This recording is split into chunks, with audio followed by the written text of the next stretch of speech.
ക്രിയേഷൻസിലേക്ക് എല്ലാവർക്കും സ്വാഗതം. ഇന്ന് നമ്മൾ ഓണം സ്പെഷ്യൽ നെക്ക് ഡിസൈൻ ആണ് ചെയ്യാൻ പോകുന്നത് കേട്ടോ. അപ്പോൾ നമുക്കിത് കുർത്തിയുടെ ഫ്രണ്ട് പാർട്ടില് ഇല്ലെങ്കിൽ ബ്ലൗസിന്റെ ബാക്കില് നൈറ്റി ആണെങ്കിൽ അതിന്റെ ഫ്രണ്ട് ഭാഗത്തൊക്കെ ചെയ്യാൻ പറ്റിയ നല്ല ഒരു മോഡലാണ് കേട്ടോ. അപ്പോൾ നമ്മൾ കട്ട് ചെയ്ത് വെച്ചിട്ടുണ്ട്. ഇതുപോലത്തെ ഒരു ഫ്രണ്ട് പാർട്ടിലാണ് ചെയ്ത് എടുക്കാൻ പോകുന്നത് കേട്ടോ. ഇത് റയോൺ ഫാബ്രിക് ആണ്. ഓൾറെഡി ഞാൻ ഇതിന്റെ കട്ടിംഗ് വീഡിയോ ഇട്ടിട്ടുള്ളതാണ് കേട്ടോ. ഇന്ന് നമ്മൾ നെക്ക് ഡിസൈനാണ് ചെയ്യാൻ പോകുന്നത്. അതിനായിട്ട് ഞാൻ ഇതുപോലത്തെ ലേസ് വാങ്ങിച്ചിട്ടുണ്ട്. ഇത് 1 മീറ്ററിന് 5 രൂപയുള്ളൂ കേട്ടോ. ഇതിന്റെ വില ഒത്തിരി വിലയൊന്നുമില്ല.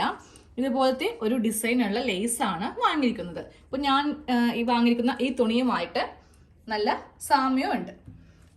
അപ്പോൾ നമുക്ക് ഡിസൈൻ ചെയ്യാൻ വേണ്ടിയിട്ട് ഇതുപോലത്തെ ഒരു ക്യാൻവാസിന്റെ കഷ്ണം വേണം. അതൊന്ന് രണ്ടാക്കി നമുക്കൊന്ന് മടക്കിയെടുക്കാം. ഇത്രയും വേണ്ട, നമുക്ക് ആകെ ഇതിന്റെ പകുതി മതി. ക്യാൻവാസ് രണ്ടായിട്ട് ഒന്നിങ്ങനെ മടക്കി എടുത്തിട്ടുണ്ട്. ആദ്യമേ നമുക്കിതിൽ നെക്കിന്റെ വീതി ഒന്ന് മാർക്ക് ചെയ്ത് കൊടുക്കാം. ഞാൻ 3 ഇഞ്ചാണ് നെക്ക് വീതിയായിട്ട് എടുത്തിരിക്കുന്നത് കേട്ടോ. പക്ഷെ ക്യാൻവാസ് ആയതുകൊണ്ട് മാത്രം നമുക്കിവിടെ 3.25 ഇഞ്ചാണ് വേണ്ടത്. താഴത്തേക്ക് ലെങ്ത്തും മാർക്ക് ചെയ്ത് കൊടുക്കാം. 5.5 ഇഞ്ചാണ് നെക്കിന് ലെങ്ത്ത് കൊടുക്കുന്നത്. നെക്കിന് ലെങ്ത്ത് ഇവിടെ ഇങ്ങനെ 5.5 ഇഞ്ചിൽ മാർക്ക് ചെയ്ത് കൊടുക്കാം. ഈ ഭാഗത്തും 3.25 ഇഞ്ച് തന്നെ ഇങ്ങനെ ഒന്ന് മാർക്ക് ചെയ്തിട്ട് ഫസ്റ്റ് നമുക്കിതൊരു ബോക്സ് പോലെ ഒന്ന് മാർക്ക് ചെയ്ത് കൊടുക്കാം. ഇങ്ങനെ ഒന്ന് ബോക്സ് ആക്കി എടുത്തിട്ടുണ്ട്. എന്നിട്ട് ഇതിൽ നല്ല വൈഡ് ആയിട്ടുള്ള ഒരു യു നെക്ക് ഇങ്ങനെ ഒന്ന് മാർക്ക് ചെയ്ത് അങ്ങോട്ട് എടുക്കാം. നല്ല വൈഡ് ഒരു യു നെക്ക് മാർക്ക് ചെയ്തിട്ടുണ്ട്. ഇനി ഈ ഭാഗത്ത് 1 ഇഞ്ച് ഇവിടെ ഇങ്ങനെയൊരു മാർക്കിങ് ചെയ്ത് കൊടുക്കുക കേട്ടോ. എന്നിട്ട് ഇവിടെ നിന്ന് ഇങ്ങനെ ഒരു ഷേപ്പിലൊന്ന് നമുക്ക് ഈ ഭാഗത്ത് ഒന്ന് ഡിസൈൻ ചെയ്യാൻ വേണ്ടിയിട്ട് ഇങ്ങനെ ഒന്ന് മാർക്ക് ചെയ്ത് കൊടുത്തിട്ടുണ്ട്. കറക്റ്റ് 1 ഇഞ്ച് തന്നെ വീതി ഒന്ന് മാർക്ക് ചെയ്ത് കൊടുക്കാം. താഴത്തേക്ക് ഇങ്ങനെ ഒന്ന് കറക്റ്റ് വീതി ആയിരിക്കണം കേട്ടോ. കറക്റ്റ് 1 ഇഞ്ച് വെച്ചിട്ട് ഇങ്ങനെ ഒന്ന് മാർക്ക് ചെയ്ത് എടുത്തിട്ടുണ്ട്. ഇനി നമുക്ക് ഇതും കട്ട് ചെയ്യണം. അതേപോലെ ഇതും ഒന്ന് കട്ട് ചെയ്ത് എടുക്കാം. നമ്മൾ കട്ട് ചെയ്തെടുത്ത ഈ ഒരു പാറ്റേൺ ഞാനൊന്ന് തുണിയൊന്ന് ഒട്ടിച്ചെടുത്തിട്ടുണ്ട്. ഉൾഭാഗത്താണ് ഒട്ടിച്ച് കൊടുക്കേണ്ടത് കേട്ടോ. ഇനി ഒരു 1/2 ഇഞ്ച് വെച്ചിട്ട് ഇങ്ങനെ ഒന്ന് കട്ട് ചെയ്ത് എടുക്കാം. ഇങ്ങനെ ഒന്ന് കട്ട് ചെയ്ത് എടുത്തിട്ടുണ്ട്. ഇനി നമ്മൾ ഈ ഒരു ഭാഗത്തൊക്കെ ഒരു 2 ഇഞ്ച് ഗ്യാപ്പ് വെച്ചിട്ട് ഇങ്ങനെ ഒന്ന് കട്ട് ചെയ്ത് എടുക്കുക. എന്നിട്ട് തയ്ക്കാതെ നേരെ അയൺ ബോക്സിന് ഇതിങ്ങനെ ഒന്ന് ഒട്ടിച്ച് കൊടുക്കുക. ഇവിടെ ഒട്ടിക്കിട്ടത്തില്ല, പക്ഷെ നല്ല എന്താ പറയുക, സ്റ്റിഫായിട്ട് ഈ തുണി ഇങ്ങനെ അങ്ങോട്ട് നിന്നേക്കും. ഇതിങ്ങനെ ഒന്ന് അയൺ ചെയ്ത് നല്ല സ്റ്റിഫായിട്ട് ഇങ്ങനെ അങ്ങോട്ട് ഇരുന്ന് നോക്കും. ഇതിന്റെ മീതെ ഇപ്പൊ തയ്ക്കരുത് കേട്ടോ. നമ്മൾ ആദ്യമേ ഇങ്ങനെ അയൺ ചെയ്യാതെ സാധാരണയായിട്ട് ഇങ്ങനെ മടക്കി വെച്ചിട്ടാണ് തയ്ച്ചു പോകുന്നത്. പക്ഷെ ഈ ഒരു മോഡലിന് ഇങ്ങനെ ഒന്ന് അയൺ ചെയ്ത് ആദ്യമേ വെക്കാം കേട്ടോ. ഇനി നമ്മളുടെ ആ ഒരു കുർത്തിയുടെ ഫ്രണ്ട് ഭാഗം ഇങ്ങനെ എടുക്കുക. ഇതിന്റെ ഉള്ളിൽ ലൈനിങ് പാർട്ടും കൂടെ വെച്ചിട്ട് ഫസ്റ്റ് ഇതിന്റെ ഷോൾഡറൊക്കെ ഒന്ന് തയ്ച്ചു കൊടുക്കുക കേട്ടോ. ഷോൾഡറും തയ്ക്കണം, ഈ ഒരു ആം ഹോളിന്റെ ഭാഗം തയ്ക്കുക. സൈഡ് തയ്ച്ചില്ലെങ്കിലും കുഴപ്പമില്ല. അപ്പൊ ഈ ഒരു തുണിയിൽ ആം ഹോള്, ഷോൾഡർ, ഈ ഒരു ആം ഹോളും തയ്ച്ചെടുത്തിട്ടുണ്ട്. അതിനുശേഷം നമുക്ക് ഈ ഒരു തുണി രണ്ടായിട്ട് മടക്കി ഇങ്ങനെ വെച്ചിട്ട് കറക്റ്റ് ഇതിന്റെ സെന്ററിൽ ചെറിയൊരു കട്ടിങ് ഒന്ന് ചെയ്ത് കൊടുക്കുക കേട്ടോ. എന്നിട്ട് ഇതിന്റെ ഉൾഭാഗം ഇങ്ങനെയൊന്ന് നിവർത്തി വെക്കാം. അതേപോലെ തന്നെ ഈ ഒരു തുണിയിലും രണ്ടായിട്ട് മടക്കി നിർത്തിയിട്ട് ഇതിന്റെ സെന്ററിൽ ചെറുതായിട്ട് ഇങ്ങനെ കട്ട് ചെയ്ത് കൊടുക്കുക. എന്നിട്ട് തുണി വെക്കുമ്പോൾ ഉണ്ടല്ലോ, നമ്മുടെ കുർത്തിയുടെ യോക്ക് പാറ്റേണിന്റെ ഉൾവശം എടുക്കുക. ഇതല്ലേ നല്ല വശം, ഉൾവശം എടുക്കുക. അതിന്റെ മീതെ ഈ തുണി ഇങ്ങനെ വെക്കാം. അതായത് ഉൾവശത്തിന് മീതെ നല്ല വശം വെച്ചിട്ട് നമ്മൾ നേരെ ഇത് നല്ല വശത്തേക്ക് ഇങ്ങനെ അങ്ങോട്ട് തയ്ച്ചെടുക്കുവാണ് ചെയ്യുന്നത് കേട്ടോ. അപ്പോൾ കറക്റ്റ് ഞാൻ പറഞ്ഞ പോലെ തന്നെ വെച്ചിട്ട് വേണം നെക്ക് ചെയ്യാനായിട്ട്. അപ്പോൾ നെക്ക് ചെയ്യുന്നതിന് മുന്നേ ഈ 2 സെൻറ്റർ ഭാഗം ഒരുമിച്ച് വെക്കാം. എന്നിട്ട് ഇവിടെ നിന്ന് ഇവിടെ വരെ ഒന്ന് തയ്ച്ച് നിർത്തുക. ഈ ഒരു ഭാഗത്ത് ഇങ്ങനെ ഒന്ന് തയ്ച്ച് നിർത്തിയിട്ടുണ്ട്. അങ്ങനെയാകുമ്പോൾ നമുക്കിത് വളഞ്ഞു പോവോ എന്ന ടെൻഷൻ വേണ്ട. ഇനി ഈ ഭാഗത്ത് കൂടെ ഒന്ന് നെക്കൊന്ന് സാവകാശത്തിലൊന്ന് തയ്ച്ചെടുക്കണം. ക്യാൻവാസിന്റെ ഈ ഒരു ഭാഗത്ത് കൂടെ ഇതൊന്ന് തയ്ച്ചങ്ങോട്ട് എടുക്കുക കേട്ടോ.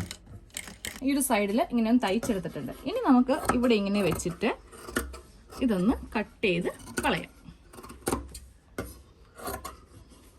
ഇതൊന്ന് കട്ട് ചെയ്ത് കളഞ്ഞിട്ടുണ്ട്. ഇനി 2 ഇഞ്ച് ഗ്യാപ്പ് വിട്ടിട്ട് സ്റ്റിച്ചിൽ കൊള്ളാതെ ഇതൊന്ന് കട്ട് ചെയ്ത് എടുക്കാം. ഇങ്ങനെ ഒന്ന് കട്ട് ചെയ്തെടുത്തിട്ടുണ്ട്. ഇനി നമുക്ക് ഇതിന്റെ നല്ല വശം, ഈ ഒരു കുർത്തിയുടെ നല്ല വശം എടുക്കാം.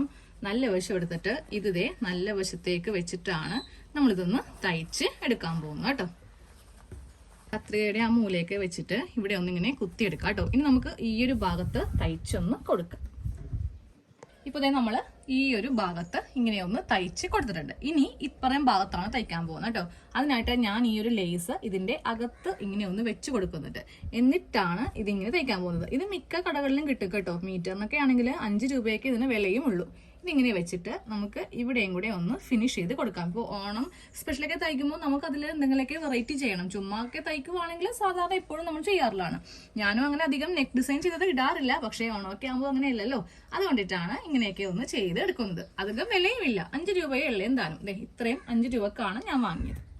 ഇത് നമ്മൾ നെക്കില് ഈ ഒരു ഭാഗത്ത് ഇങ്ങനെ ഒന്ന് തയ്ച്ച് വെച്ചിട്ടുണ്ട്. ഓരോ ഭാഗം ചെയ്യുമ്പോഴും നല്ല നീറ്റായിട്ട് ചെയ്യുക കേട്ടോ. കാര്യം ഈ ഒരു ഷേപ്പ് മാത്രം ഇതേക്ക് വന്നാൽ മതി. ഇതിലെന്ന് പറയുമ്പോൾ കുറച്ച് ഇങ്ങോട്ട് ഉണ്ട്. അപ്പോൾ ഇത് വരുത്തിക്കരുത്. ഈ ഒരു ഭാഗം വരുത്തിക്കാതെ ഈ നിൽക്കുന്ന ഈ ഒരു ഷേപ്പ് മാത്രം, ഈ ട്രയാങ്കിൾ ഷേപ്പ് മാത്രം നെക്കിൽ വരുത്തിച്ചാൽ മതി.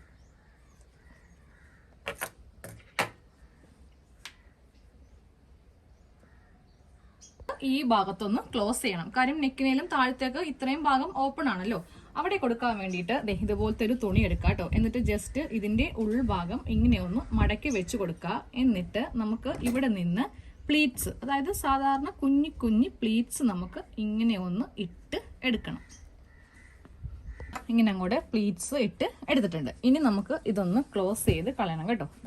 ഇതിന്റെ മീതേക്ക് ഇതിങ്ങനെ വെച്ചിട്ട് നമുക്ക് ഇതും കൂടെ ഒന്ന് തയ്ച്ച് എടുക്കാം. നമ്മുടെ Onam special neck design full ആയിട്ട് ചെയ്ത് എടുത്തിട്ടുണ്ട്. നേരത്തെ കാണിക്കുന്നത് കൊണ്ടിട്ട് നിങ്ങൾക്ക് ഇതുപോലത്തെ ലേസ് എല്ലാം വാങ്ങിയിട്ട് ഓണത്തിന് മുന്നേ, ഒരാഴ്ചക്ക് മുന്നേ, 2 ആഴ്ചക്ക് മുന്നേ വേണമെങ്കിലും ചെയ്ത് വെക്കാം കേട്ടോ. പിന്നെ നമ്മൾ ഇവിടെ ഇങ്ങനെ ഒരു പ്ലീറ്റ്സ് ഇട്ട് കൊടുത്തിട്ടുണ്ട്. ഞാനത് അയൺ ചെയ്ത് കൊടുത്തു. കാര്യം പ്ലീറ്റ്സ് ഇടുമ്പോൾ ചിലപ്പോൾ ഇതിങ്ങനെ പൊങ്ങി നിൽക്കും. പക്ഷെ അയൺ ചെയ്യുമ്പോൾ കറക്റ്റ് നല്ല സ്റ്റിഫായിട്ട് ഇരിക്കും കേട്ടോ. ഇതുപോലത്തെ മുത്ത് എന്തെങ്കിലും ഉണ്ടെങ്കിൽ അതും കൂടെ വെച്ച് കൊടുക്കാം. പക്ഷെ ഇതിപ്പോ വെച്ചത് അത്ര അട്രാക്ഷൻ ഇല്ല. കാരണം ആ ഒരു ഗോൾഡൻ ഷെയ്ഡ് ആയിരുന്നെങ്കിൽ നല്ല ഭംഗിയായിരുന്നാണ്. അപ്പോൾ വാങ്ങിക്കാനൊക്കെ പോകുമ്പോൾ, തുണിയൊക്കെ വാങ്ങിക്കാൻ പോകുമ്പോൾ ഇതുപോലത്തെയൊക്കെ ഉണ്ടെങ്കിൽ നോക്കി അങ്ങോട്ട് വാങ്ങിച്ചിട്ട് ഇവിടെ ഒന്ന് വെച്ച് കൊടുക്കാം കേട്ടോ.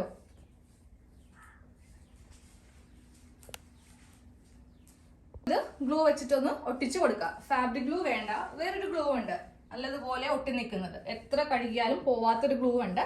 അത് വാങ്ങിച്ചിട്ട് ഒട്ടിച്ച് വെക്കാം. അപ്പൊ നമ്മുടെ നെക്ക് ഡിസൈൻ കഴിഞ്ഞു.